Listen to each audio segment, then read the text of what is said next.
Mulungu watu anaweza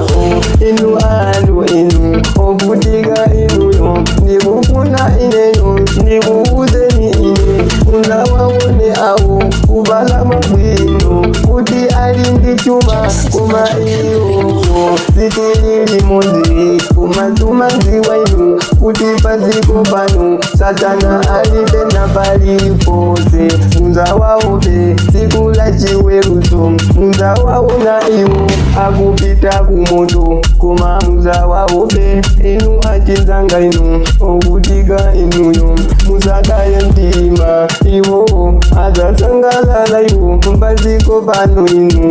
inuyo